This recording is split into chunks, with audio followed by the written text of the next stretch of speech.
비울수록 강해지는 것이 바로 진공청소기입니다. 꽉 차 있으면 흡입력이 약해져요. 근데 비우고 나니까 이 소리가 들리잖아요. 빨려 들어가는 소리가 들리는데, 보면 성경에도 보니까 너 비우면 내 안에서 내가 역사할 텐데, 내가 세상 속에서 이길 힘을 주겠다는 겁니다. 근데 우리는 비우기를 잘 못해요. 비워야 되는데, 버려야 되는데, 신앙생활은 자기 포기거든요. 신앙생활은 자기 부인이에요. 자기를 부인하면 주님이 내 안에서 살아 역사하는데, 참 내 속에 내가 너무 많고 내 생각이 너무 많아요. 2월 3일 날 MBC 뉴스에서 이런 보도가 있다고 나중에서야 이제 보고 한번 영상을 살펴봤는데요. 버리면 가벼워진다, 이런 내용이 나왔어요. 그래서 요즘에 별의별 직업이 많은데 정리 컨설팅 업체가 있더라고요. 정리해주는 거. 어떤 자기 정리를 못해, 집 정리를 못해요. 그러면 이제 그 업체에 사람이 와가지고 남의 집 살림을 정리를 해주는 거예요. 참 희한하죠.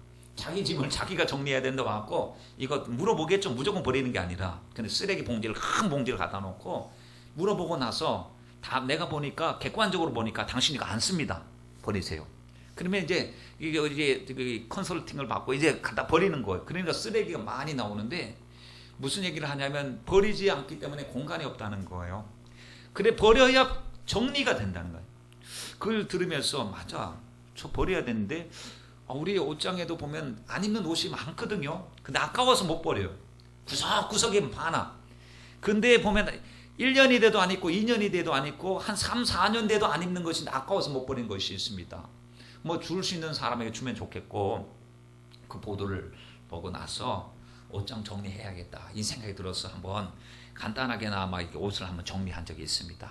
그랬더니 꽤나 정말 안 입는데 그 구석에 처박아 놓은 것들이 꽤 많더라고요. 이것이 왜 어디서 시작했느냐, 물론 이미 알고는 있었지만은 그 5년 전에 일본의 지진 대참사로 말미암아 쓰나미가 와가지고 가진 것을 몽땅 잃어버린 사람들이 이제 그때부터 우리가 많이 가지고 있는 것이 좋은 건 아니구나, 필요한 것만 잘 간직해야 되겠구나. 여러분, 많으면 많을수록 우리는 고민이 많아집니다. 생각이 많아지고 시간을 거기다 많이 허비해요. 둘 중에 하나를 고르라고 하면 선택이 굉장히 쉽거든요. 근데 100개 중에 하나를 고르라고 한다면 그 100개를 살펴보느라고 시간 얼마나 많이 투자를 하는지요. 많은 것이 꼭 좋은 것은 아니다 싶었는데, 우리도 우리 삶을 단순할 필요가 있습니다. 여러분, 주님께서 말씀하실 때마다, 말씀 들을 때마다 우리가 분별력이 생깁니다. 버려야 되는 것과 취해야 되는 것, 그리고 좀 더 강화시켜야 되는 것을 주님께서 알게 해주시는데, 사도 바울이 주님을 만나고 나니까 버려야 될 것이 너무나 선명하게 보였어요. 우리도 말씀을 읽다 보니까 버려야 될 것이 너무 많이 보여요. 뭐냐면 혈기도 버려야 되고, 교만도 버려야 되고, 미움도 버려야 되고, 탐심도 버려야 되고, 인본주의도 버려야 되고, 내가 주인 됐던 거 다 버려야 되더라고요. 그러니까 버리면 주님이 붙잡아 주신대요. 자기를 부인하면 주님께서 우리 안에서 주인이 되셔서 붙들어 주신다고 하는데, 여러분, 버리는 것도 능력이더라고요. 이 버리는 거, 그래서 과감하게 버려야 돼요. 그냥 뒤를 돌아보지 말고 버려야 되지, 이거 아까워서 못 버린다 하면은 죽을 때까지 못 버리는 경우를 우리가 많이 보게 됩니다. 오늘 말씀에 보면 크게 두 가지 말씀입니다. 첫째 말씀이 뭐냐면 9절에서 12절 말씀에 보면 예수를 진짜로 믿느냐는 겁니다. 내 마음으로 믿어 의에 이르고, 마음으로 믿어야 돼. 마음으로, 심령으로 믿어야 돼요, 예수를. 그리고 입으로 시인하여 구원을 얻는다. 구원의 방법이 두 가지가 있어요. 마음으로 진짜 믿어야 돼. 근데 어떤 사람은 마음으로 안 믿어, 입으로만 믿어. 근데 어떤 사람은 마음으로 믿는다고 하면서 입으로 시인을 안 해요 또. 그러니까 마음으로 믿어 의에 이르고 입으로 신하여 구원을 얻는다고 하는데, 우리에게 묻는 것이면 너 진짜 예수 믿고 내 입술 속에 예수에 대한 향기와 찬양이 나오는가? 두 번째, 진짜 예수를 믿으면 예수 전해야 된다는 겁니다. 예수의 복음의 증인이 돼야 된다. 전파하는 이가 없이 어떻게 듣겠느냐. 제일 중요한 것은, 듣는 것은 누군가가 전해줘야 듣는데, 바로 너를 통해서 복음이 전파되기를 원한다 라고 주님이 말씀하시는데, 여러분, 이 말씀을 통해서 주님의 음성을 듣기를 간절히 바랍니다. 여러분, 첫 번째 말씀을 생각해 보세요. 9절에서 10절 말씀입니다. 내가 만일 내 입으로 예수를 주로 시인하며 또 하나님께서 그를 죽은 자 가운데서 살리신 것을 내 마음에 믿으면 구원을 얻으리니, 사람이 마음으로 믿어 의에 이르고 입으로 시인하여 구원을 얻느니라. 다시 말하면 예수를 뭐로 시인하라고 했죠? 주로. 주가 뭐예요? 주인입니다. 주인이 뭐예요? 모든 걸 다 가지신 분, 다스리시는 분, 책임져 주시는 분, 임의로 움직이시는 분이 주인이시거든요. 그래서 우리가 예수를 믿으면 예수 그리스도는 나의 주, 그리스도는 주, 그리스도는 주, 주는 그리스도시오, 살아계신 하나님 아들이십니다 했을 때 주자는 주인 주자예요. 로드, 주인. 그러니까 주님이 나의 주인이시면 나를 마음껏 아무렇게나 하실 수 있는 분이시거든요. 근데 그렇게 우리가 주님의 주권을 인정하면서 살고 있는가? 여러분, 왜 주님이 주인 되시는지 아세요? 왜 여러분의 인생대로 마음대로 살 수 없는 줄 아세요? 주님이 만드셨기 때문이에요. 내가 너를 지명하여 불렀나니 너는 내가 만들었다. 그래서 너는 내 것이라고 말씀하셨어요. 나를 만드신 분이 누구시냐? 바로 하나님이, 주님이 나를 만드셨어요. 여러분, 하나님의 모양과 형상으로 만들어 준 줄 믿으시면 아멘 하시길 바랍니다. 그러면 만드신 분이 말이죠, 하나님 최초의 천지를 창조하시고 인간을 흙으로 만드시고 그 코에다 생기를 불어넣으셨거든요. 그리고 주인 되셨어요. 그리고 청지기에게 주님이 명령을 하셨습니다. 생육하고 번성하여 땅에 충만하고 모든 것을 다스려라. 주님이 명령을 하셔서, 근데 죄를 졌단 말이죠. 마귀에게 빼앗겼어요. 그래서 마귀가 우리에게 주인 노릇을 하고 완전히 장악했습니다. 그래서 이제 마귀 종이 됐습니다. 여러분이 만드신 것을 잊어버렸어요. 근데 누군가가 그걸 주웠어. 잃어버린 거 주워. 내 거야 달라고 하면 줍니까? 안 주잖아요. 왜? 내가 주웠다는 거예요.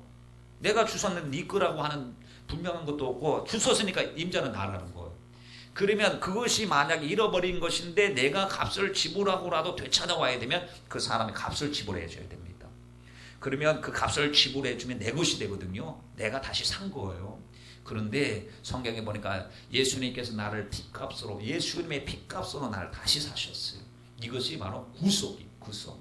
창조하신 주님이 나를 구속해 주시고, 불러주신 구속해 주신 주님이 나를 섭리하시고 인도하시고 하나님의 뜻대로 이끌어 주시니, 여러분, 주님은 나의 주가 되시니 이제는 나의 주권을 내려놓고 주님의 주인 되심을 인정하는 저와 여러분이 되시길 바랍니다. 성경에 보니까 에베소서 2장 1절로 7절 말씀에 아주 중요한 말씀을 이야기하고 있습니다. 여러분, 한번 찾아보실 수 있는 분은 찾아보시고, 아니면 제가 읽은 말씀을 들어보시면 되겠습니다. 너희의 허물과 죄로 죽었던 너희를 살리셨도다. 그때 너희가 그 가운데 그 가운데 행하여 이 세상 풍속을 쫓고 공중 권세를 잡은 자를 따랐으니 곧 지금 불순종의 아들들 가운데 역사하는 영이라. 전에는 우리도 다 그 가운데서 우리의 육체 욕심을 따라 지내며 육체와 마음에 원하는 것을 하여 다른 이들과 같이 본질상 진노의 자녀이었더니 긍휼에 풍성하신 하나님 우리를 사랑하신 그 큰 사랑을 인하여 허물로 죽은 우리를 그리스도 예수와 함께 살리셨고, 너희가 은혜로 구원을 얻은 것이라. 또 함께 일으키사 그리스도 예수 안에서 함께 하늘에 앉히시니 이는 그리스도 예수 안에서 우리에게 자비하심으로써 그 은혜의 지극히 풍성함을 오는 여러 세대에 나타내게 하려 하심이니라 라고 했어요. 여러분, 과거에 우리가 주님을 몰랐을 때 모습을 보면 완전히 죽었다고 했어요. 죄와 허물로 죽을 뻔한 게 아니고 죽되 확실하게 죽었어요. 죽고 나니 반응이 전혀 없었어요. 하나님이 말씀하셔도 음성을 듣지 못하고, 주님이 슬퍼하셔도 그 슬픔의 목소리를 듣지 못했습니다. 영적으로 죽었으니까 내가 주인인 줄 알았고 하나님을 전혀 의식할 수가 없었어요. 그러다 보니까 마귀가 우리를 접수해가지고 마귀가 우리를 죄의 종로로 타게 만들고 끌고 다녔어요. 그래서 보면은 너희가 죽었을 때는 이 세상 풍속을 쫓고 그랬어요. 우리가 쫓아간 것 세상 풍속.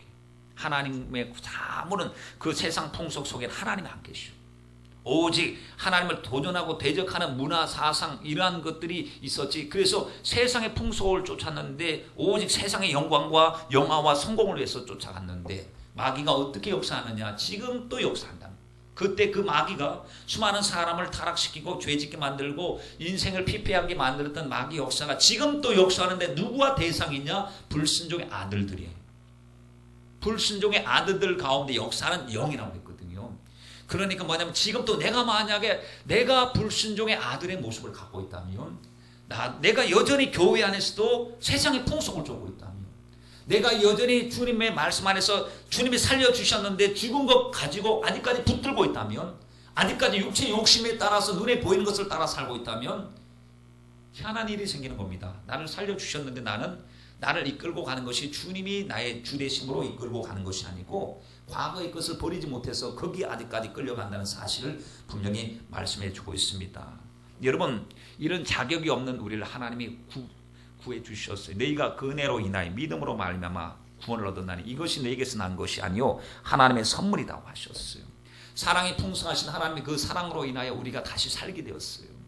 하나님은 사랑이십니다. 하나님은 우리에게 자격이 없는 우리를 불러주셔서 아가페의 사랑으로 사랑해 주시고 그 아들 예수 그리스도를 십자가에 못 박아 우리로 하여금 대속의 은혜를 허락해 주신 줄 믿습니다. 여러분, 주님이 죽으심으로 말미암아 우리가 다시 살게 되었습니다. 이 에베소서 2장에 보니까 주님이 죽으심으로 우리에게 어떤 일이 일어났느냐? 그리스도와 함께 살리셨다. 두 번째, 그리스도와 함께 일으키심을 받았다. 세 번째, 그리스도와 함께 앉히심을 받았다. 그리스도와 함께라고 하는 말이 계속 나오잖아요. 예수님 없이는 우리 의미가 없어요. 여러분, 이건 아는 사람만이 아는 거죠. 왜냐하면 은혜 받고 주님의 놀라신 비밀과 사랑을 깨닫는 사람은 내가 그리스도와 함께 십자가에 못 박혔나니 나의 죽음도 유익하다. 주님 살아도 주 안에 죽어도 주 안에서 살게 하옵소서. 주님과 나를 떼놓을 수가 없고 분리할 수가 없습니다. 여러분, 그러므로 우리는 예수 떠나서 소망이 없습니다. 우리 영적인 현실은 너무나 존귀한 은총을 받았습니다. 그리스도와 함께 하늘에 앉히심을 받았대요. 지금 우리는 육을 가지고 땅에서 밟고 살고 있는 우리에게 영적 신분이 이미 주님께서 우리를 얼마나 존귀하게 대해 주셨는지 그리스도와 함께 하늘에 앉히심을 얻게 되었다라고 하는 것은 이미 완료된 상황을 지금 말씀하고 있습니다. 여러분, 이 예수님이 바로 우리 주님이 되신 줄 믿습니다. 9절 말씀에 보면요, 구원을 받는 과정을 설명할 때 두 가지로 설명을 했습니다. 첫 번째는 마음으로 믿으라는 겁니다. 여러분, 마음으로 믿어야 됩니다. 마음속에 하나님의 말씀을 믿어야 됩니다. 두 번째는 입으로 시인하라라고 했습니다. 누구의 입으로 시인해야 될까요? 어머니 입으로? 아니면은 아빠 입으로? 아니면 내 입으로 했습니다. 여러분, 믿음은 각각입니다. 심령 속의 고백은 하나님께서는 개별적으로 고백을 받기를 원하시는데 고백은 내가 해야 되는 겁니다. 입으로 나오는 것은 주님이 말씀하셨어요. 입으로 나오는 게 속에서 가득한 것이 입으로 나온다고 하셨거든요. 근데 안 그럴 수도 있습니다. 거짓말할 수도 있는 거고 립 서비스 할 수도 있는 거고 외식할 수도 있는 것이고, 근데 주님은 그 중심을 보신다고 했는데 중심을 보시는 주님께서 속에 가득한 것이 입으로 나온다고 했는데 하나님의 말씀을 받을 때 영적인 반응이 우리 속에서 일어나야 됩니다. 10절 말씀에 보면 마음으로 믿어 의에 이르고 라고 했습니다. 근데 마음에 뭘 믿느냐? 9절 말씀에 뭐라고 그랬습니까? 하나님께서 그를 죽은 자 가운데서 살리신 것을 믿는 거죠.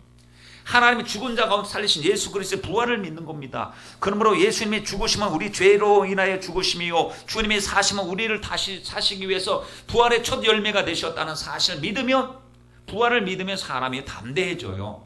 확신이 있어요. 총구를 들이밀고 너 예수 믿느냐, 너 하나님을 믿느냐 라고 했을 때 나는 하나님을 믿는다. 두려워하지 않습니다. 여러분, 스데반이 하나님을 만난 순간에 지금 돌에 맞아 죽어도 영적 현실을 바라보고 하나님 앞에 감사하고 그 영혼을, 많은 사람을 주님께로 인도하는 것을 우리가 볼 수가 있습니다. 그러므로 여러분, 은혜 받으면 담대해집니다. 죄를 이길 수 있습니다. 그런데 은혜를 받지 못하면 세상에 위축됩니다. 마귀에게 우리가 핍박을 당하고 어려움을 당하면 세상으로 돌아갑니다. 그러므로 우리에게 필요한 것은 은혜 받는 것입니다. 남들이 침묵하고 있을 때 우리 말해야 됩니다. 남들이 방관하고 있을 때 우리는 증인이 돼야 될 줄 믿습니다. 왜냐하면 아니 지금 부활의 주님을 만나고 나니까 야 조용히 못해, 입 다물어, 예수 말하지 마 라고 했을 때 뭐라고 했습니까? 우리가 부활의 증인이다 그랬습니다. 우리는 이 일의 증인이다 그랬습니다. 보고 들은 일에 대해서 침묵할 수 없다고 했습니다. 그들에게 추궁하는 사람이 누군지 아시죠? 권력자들이에요. 그들의 목숨을 해할 수 있는 사람들입니다. 그들에 의해서 예수님 십자가에 못 박혀서 죽게 한 장본인들입니다. 그런 그들 앞에서 담대한 거에 지금 속에 완전히 그 세상 말로 간땡이 부었다고 그러잖아요. 진짜 간땡이 보면 담대해지는지 모르겠지만은 이렇게 정말 하나님의 은혜 속에서 담대함이 생긴 거예요. 나를 죽여도 괜찮다는 거예요. 왜냐하면 더 좋은 부활을 얻고자 구차의 악행을 면하지 않았다고 히브리서에 말씀을 했잖아요. 여러분, 그러므로 우리에게 필요한 것은 주님의 말씀을 마음속으로 믿고 담대함을 갖는 것이 필요합니다. 지금 로마 시대, 로마서에 우리 말씀을 읽고 있는데 로마 시대의 사람들이 예수를 그리스도로 고백하는 것은요, 지금 우리가 고백하는 것하고 달라요.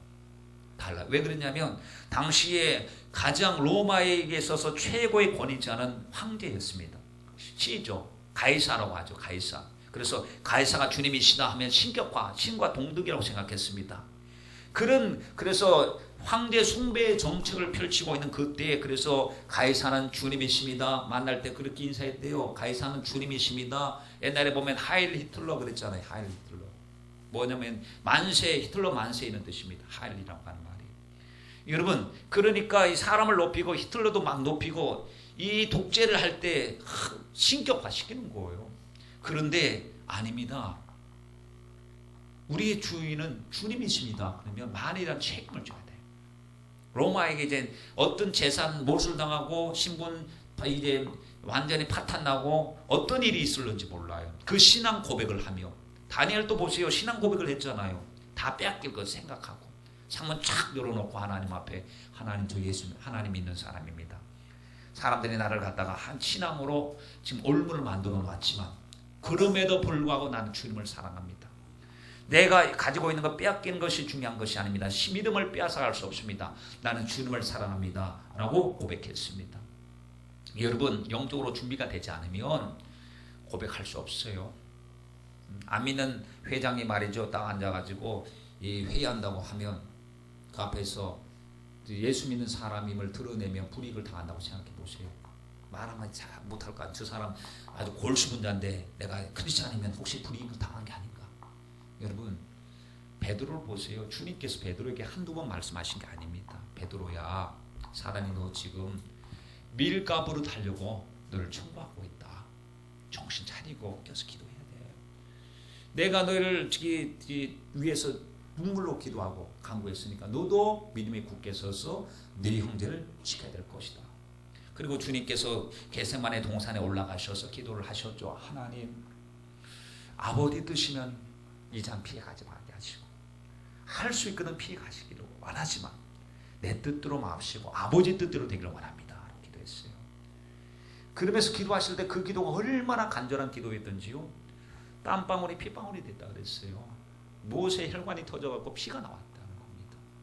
주님의 기도는 정말 통곡의 기도였어요. 그런데 말이죠, 주님이 3번 기도하시다가 티타임을 가지신 것도 아닌데 주님께서 그 제자들을 찾아가셨어요. 그리고 말씀하신 것, 자다가 지금 깰 때다. 왜 졸고 있느냐. 한시도 깨어서 기도할 수 없느냐. 시험에 들지 않도록 기도하라 라고 주님께서 자꾸 찾아가서 물으신 이유는 제자들의 영혼이 걱정이 되어서 그렇습니다. 지금 우리의 영혼을 주님이 걱정하고 계셔요. 그래서 자꾸 만물이 마지막이 가까워왔으니 정신 차리고 근신하여 깨어 기도하라고 하는데, 다른 일은 시간 쓰거든요.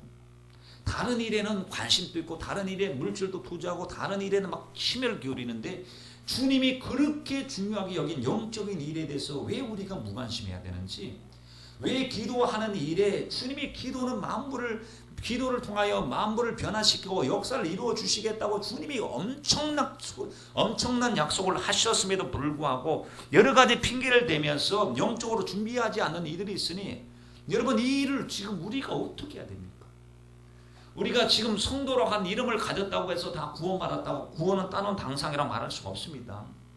진짜 내가 마음으로 믿어 의에 이루어야 돼요. 예수님의 십자가 사건과 예수님 보혈 사건이 내 사건이 되고 믿음 안에 감동이 돼야 되는데, 주님의 십자가 이야기해도 아무런 감동 없고 아무런 결단도 없고 졸리기만 하고 집중이 되지 않는다면, 여러분, 어느 때까지 주님께서 이렇게 똑같은 기회를 주시고 주님께서 우리에게 마음의 문을 두드리시고 말씀하시는지 아십니까? 부디 우리 말씀과 기도로 껴있어야 될 줄 믿습니다. 우리 마음이 무뎌지지 않도록 해야 될 줄 믿습니다. 여러분, 그랬잖아요. 옛날에 알리가 하는 말이 있었죠. 나비처럼 날아와서 벌처럼 쏜다고. 부드러운 천사처럼 날아와서 우리 영혼을 확 잡아서 제끼는 것입니다. 우리 정신 차리고 영적인 분별력을 하고 우리 정말 깨어 있어야 됩니다. 아까 영상으로 캐시 보낼 양 이야기를 우리가 살펴봤잖아요. 지금 몇 번이나 보는데 저는 마음이 뭉클한데요. 왜냐하면 하나님, 우리 자녀가 저 앞에 섰을 때, 우리 성도들이 저 앞에 섰을 때, 제가 저 앞에 섰을 때, 오늘 이 시간이 마지막 시간에 생각하고 어떤 예수님 믿는 것 때문에 불이익을 당해도 내 목숨을 잃어버려도 난 예수님 부인하지 말고 예수님을 신뢰하지. 주여 시인하기 위해서는요, 깨어서 준비함이 있어야 됩니다. 이 자매가 말이죠, 이 2년 전까지만 해도 사단 숭배하는 잘못된 사람들하고 같이 몰려다녔다가 어머니의 기도를 통해서, 아버지 기도를 통해서 회개하고 돌아왔어요. 은혜 받고 나니까 삶의 목적을 주님의 뜻을 고정시키잖아요. 그렇죠? 그러면서 하나님, 저를 위해서 뭘 어떻게 사용하기를 원하십니까? 아까 이 순교 이틀 전에 육성으로 인터뷰하는 거 보셨잖아요. 거기 보니까 뭐예요? 하나님을 위해서 살고 싶다고. 정말 수많은 사람들에게 정말 축복의 통로가 되고 싶다고 했는데, 그의 아주 17살 나이에 하나님께서 그를 순교의 제물로 받아 주셔서 하나님 많은 사람 심령 속에 불을 질러 주신 줄 믿습니다. 그때 많은 사람들이 이 어린아이의 그 순교를 듣고 나서 자기 신앙을 돌아보게 되었어요. 그리고 결단하게 되었습니다. 그 상황을 언론들은 이렇게 묘사했습니다. 캐시가 미국 교회에 불을 질렀다고 그랬습니다. 지금 잠자는 영혼을 깨우고 불을 질렀어요. 여러분, 우리도 불 붙이는 불쏘시개 같은 역할을 감당할 수 있는 하나님의 일꾼이 되어야 될 줄 믿습니다. 마음이 없으면서 입으로 말하면 안 됩니다. 마음으로 믿어 의에 이르러야 돼요. 그리고 입으로 신해야 되는데 신앙생활은 입으로 하더라고요. 지금 여러분, 우리가 예배 요소 중에서 입으로 한 게 많잖아요. 하나님 앞에 찬양했죠, 감사했죠, 기도했죠. 보니까 다 입으로 해요. 전도도요, 입으로. 물론 삶으로, 행동으로 하는 건 당연하지만 우리가 입을 통해서, 그러니까 나 입술의 모든 말과 나의 모든 마음의 묵상이 주님 앞에 연락이 돼야 되는데, 빌립보서 2장 11절 말씀에 보니까 모든 입으로 예수 그리스도를 주라 신하게 만들었다고 그랬거든요. 모든 입으로 예수 그리스도를 주라고 신하게 되는데, 여러분, 그러면 하나님, 입으로만 말하지 말게 하시고 마음속에 진정성 있고 진정성이 있는 것이 입으로 표출되게 하여 주옵소서. 마태복음 7장 21절 말씀에 나더러 주여 주여 하는 자마다 천국에 들어갈 것이 아니요 다만 하늘에 계신 내 아버지 뜻대로 행하는 자라야 들어가리라. 입으로만 주여 주여 한다고 들어간다고 하지 않았습니다. 요한일서 3장 18절 말씀에 자녀들아, 우리가 말과 혀로만 사랑하지 말라, 오직 행함과 진실함으로 하자라고 했습니다. 예전에 어떤 부인이 있었는데 남편이 예수 믿는다고 얼마나 핍박을 많이 하는지 두들겨 맞으면서 예수를 믿었어요. 두들겨 맞고 막 폭행을 당해도 그때마다 주님 생각하고 주님 부인하지 않고 하나님의 찬송을 불렀습니다. 내 주를 가까이 하려 함은 십자가 짐 같은 고생이나 힘들고 어려울 때 주님, 저 믿음의 길을 걸어가기 원합니다. 내 일생 소원은 늘 찬송하며 주께로 더 가까이 나가기를 원합니다 하고 하나님 앞에 찬양을 드렸어요. 근데 그 찬양 듣는 것이 뭐 지겹고 짜증도 나고 했던 이 폭군 남편이 6.25 전쟁이 일어나서 인민군으로 끌려가게 되었습니다. 갖고 이제는 인민군으로 전투를 하다가 미군 포로가 되었어요. 미군들이 이제 사람들 포로 수용소에 모아놓고 그 사람들에게 혹시 여기 중에서 예수 믿는 사람이 있으면 손 들어보시라고 그랬어요. 그때 이제 딱 눈치가 빠르잖아요. 예수 믿는 사람 손 들어보면 예수 믿는다고 하면 살려줄까 싶어서 손을 많이 들었어요, 사람들이. 그러면 진짜 예수 믿는지 확인해 봐야겠다고 찬송가를 하나씩 부르라고 했어요. 그랬더니 거짓말로 손든 사람 찬송가를 압니까? 모르죠. 그런데 이 사람 또 보니까 찬송가를 몰라요. 불러본 적이 없어요. 왜냐하면 핍박을 하는데 무슨 자기가 찬송을 합니까?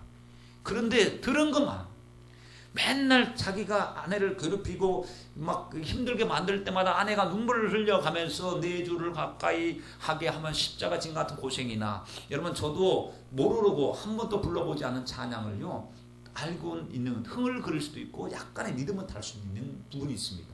성가대가 하나님 앞에 막 찬양 준비를 하고 오시면요, 사무실에 앉아서 들으면서 저 찬양 곡이 저런 곡이 있구나.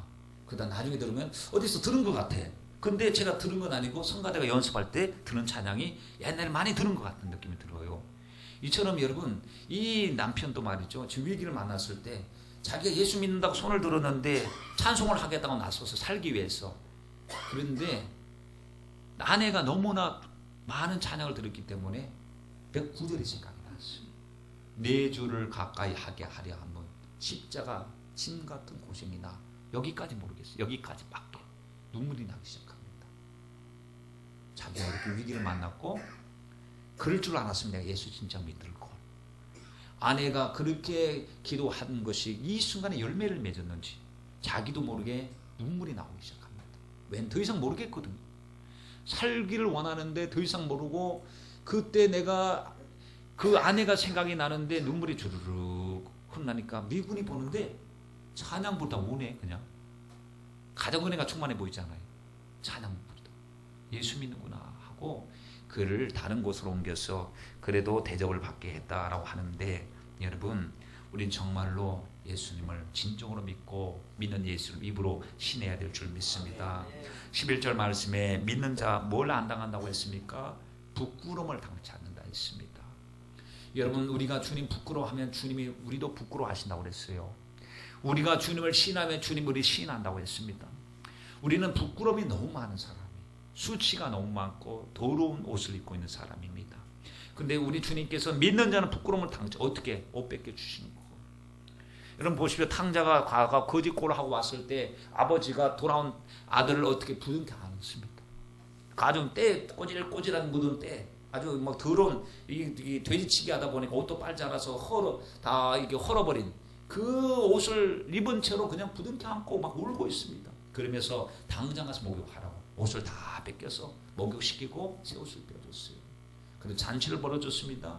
부끄러움을 당할까봐, 좀 뭔가 어색할까봐 그 어색하지 않도록 옷을 입혀주고 가락지도 끼워주고 잔치도 벌여주면서 이렇듯 내 아들이 돌아왔다고 하는 그 잔치를 벌이시는 분이 하나님이십니다. 우리가 하나님의 심판대 앞에서 부끄러움 당치 않습니다. 주님이 내가 너를 안다고, 너는 나의 사람이라고, 너는 나를 안고 나를 위해서 예배한 사람이라고 주님께서 인정하실 때 여러분 부끄러움을 당치 않지. 우리가 주님을 안으라고 나 교회 다니지 않았습니까? 장로지 않습니까? 오랫동안 내가 교회에서 성가대로 봉사하지 않았습니까? 하면 너 실력 갖고 있잖아. 너 자존심 갖고 있잖아. 믿음을 갖고 한 것이 아니잖아 라고 하신다면 여러분 그때 많은 사람들 앞에서 야 대단히 믿음이 좋은 사람이었어 라고 하는데 주님께서 아니야 내 믿음은 가짜였어 라고 한다면 여러분 이 부끄러움을 우리가 어떻게 감당할 수가 있겠습니까? 여러분 12절 말씀에 보면 주님은 우리를 차별하지 않는다고 했습니다.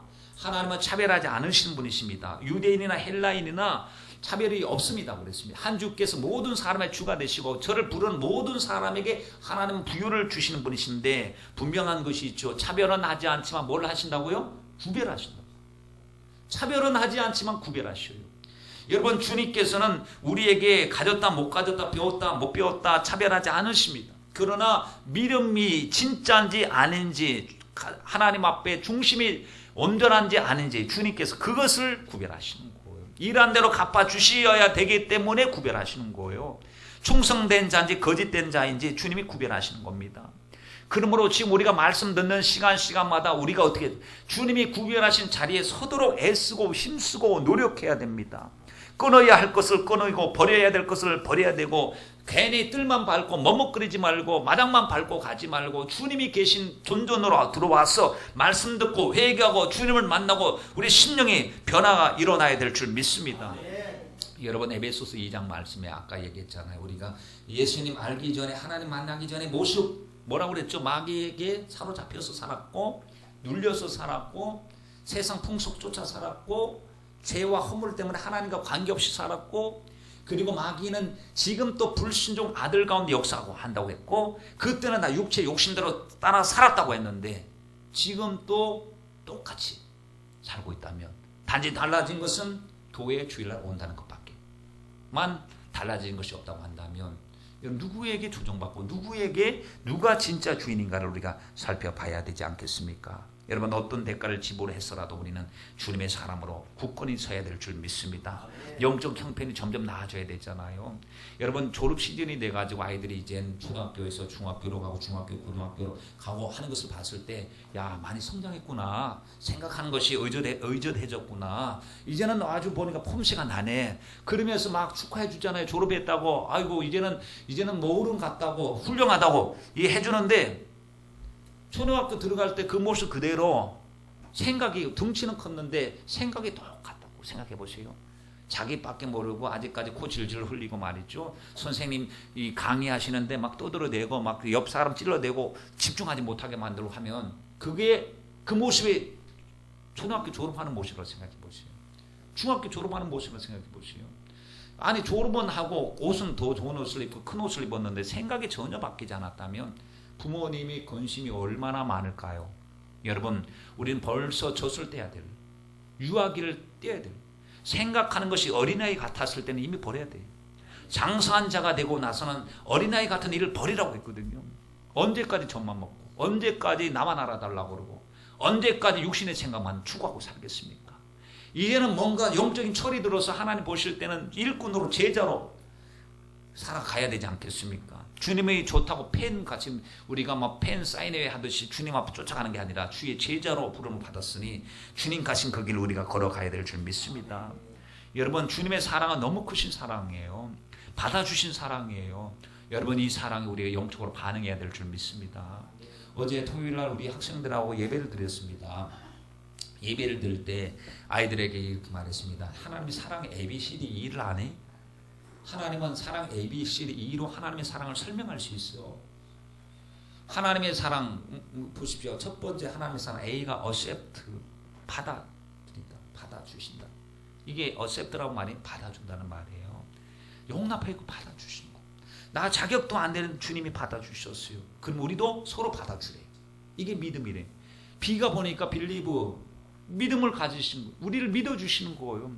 우리도 주님 믿어야 돼요. 여러분 믿음은 서로가 한쪽만 믿어주는 게 아니에요. 사랑도 짝사랑이 아닙니다. 서로 교통하는 사랑이 사랑인 줄 믿습니다.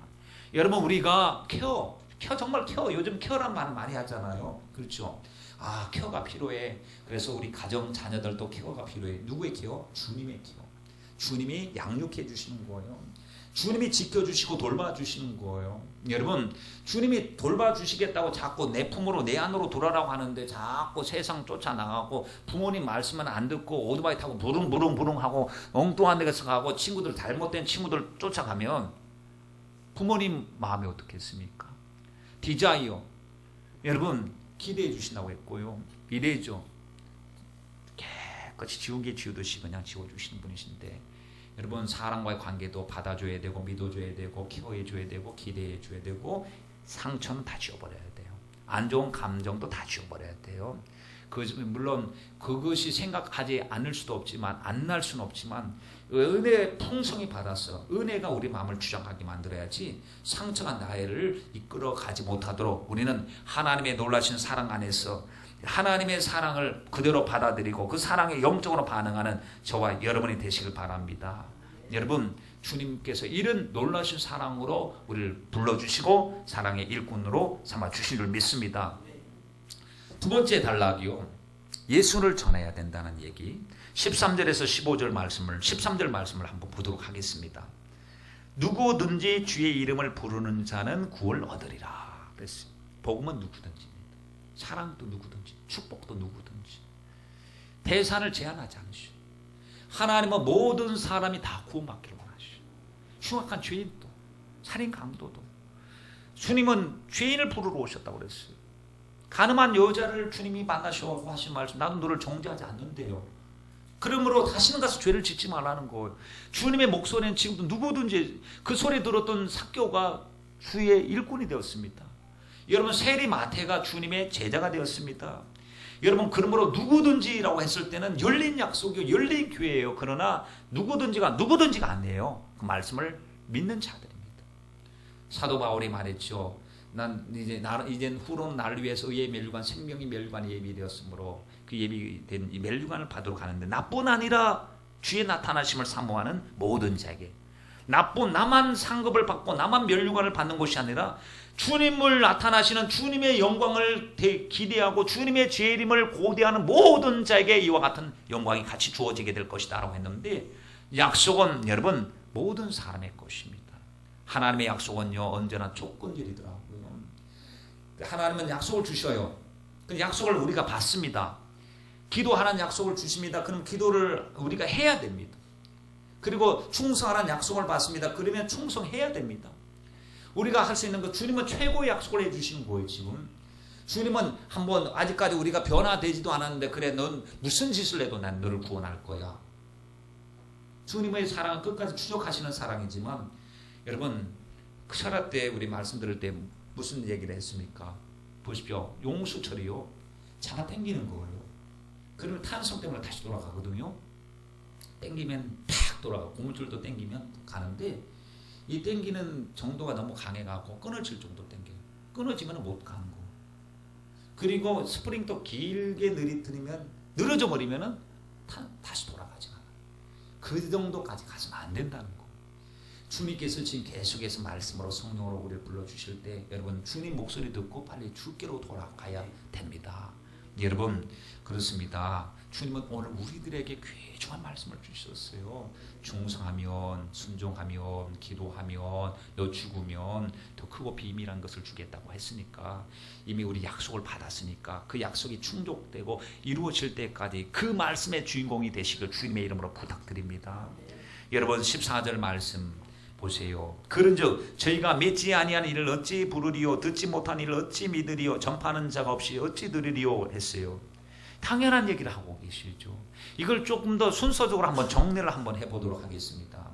하나님께서는 복음이 어떻게 해서 전파되고 있는가 봤더니 첫 번째 제일 중요한 게 전파하는 사람이 있어야 됩니다. 제일 중요한 게 아니 전파하는 사람이 없는데 어떻게 들을 수 있어요? 그 주님은 다른 천사들을 통해서 우레 같은 번개 천둥 목소리를 통해서 주님께서 말씀하시기도 하지만 실제적인 복음 증거는 사람을 통해서입니다. 나사로가 천국에 가 있고 부자가 지옥에 갔을 때 부자가 자기 영적 신세를 보면서 한탄하죠. 고통 가운데 있죠. 아버지 아브라함이여 내 형제 다섯이 있는데 저들에게 천국과 지옥에 있는 것을 알게 하소서. 제발 나사로를 보내어서 저들에게 가서 천국과 지옥에 있고 내가 지옥에 있다는 것을 알게 해주옵소서 라고 했을 때에 거절당했잖아요. 왜 그러냐면 죽은 자가 살아난다 할지라도 안 믿는다는 거예요. 아니면 나사로가 얻어맞아 죽을 거야 아마 가서 당신의 형이 있지요 지옥 가 있습니다. 그러면 얻어맞아 죽습니다. 거지가 가고 이 거지가 무슨 기분 나쁜 소리 하냐고. 그러니까 그들에게 하나님 말씀 전하는 자가 있다고 그랬어요. 그들에게 들어야 된다고 그랬거든요. 여러분 각 시대마다 하나님은 말씀을 전하는 자들을 세우신단 말이죠. 저와 여러분입니다. 우리를 통해서 복음이 전파되어야 됩니다. 우리를 하나님이 이 시대 대안으로 삼아 주신 줄 믿습니다. 여러분 전파하는 사람이 있어야 들을 것 아닙니까? 그리고 들어야 믿을 것 아닙니까? 믿어야 예수님의 이름을 주의 이름을 부르죠. 불러야 구원을 받. 주의 이름을 부르는 자는 구원을 얻으리라 라고 이야기했습니다. 그러므로 우리는 때를 얻든지 때를 얻지 못하든지 여러분 가서 복음을 전해야 됩니다. 죽어가는 사람을 보고 가만히 있으면요 이 사람 정말 인정 없는 사람 아닙니까? 우리도 일면식도 없는 사람이 만약에 집을 지나가다가 그 옆집에 불이 붙었어요. 근데 그 집에서 사람들이 잠자느라고 알지를 못합니다. 그러면 아무 상관없지만 소리 지르잖아요. 불 났다고 빨리 나오라고. 그래도 안 되면은 사람 살리느라고 돌멩이라도 던져갖고 유리창이라도 깨면서 빨리 깨어나라고 이렇게 사람 살리는 것이 이게 인지상정이거든요. 여러분 사람이 육신이 죽는 것보다도 더 중요한 건 영혼이 죽어가는 것을 보면서도 우리가 가만히 침묵하고 있으면 불신자보다 더 악한 사람이라고 말씀을 하셨어요.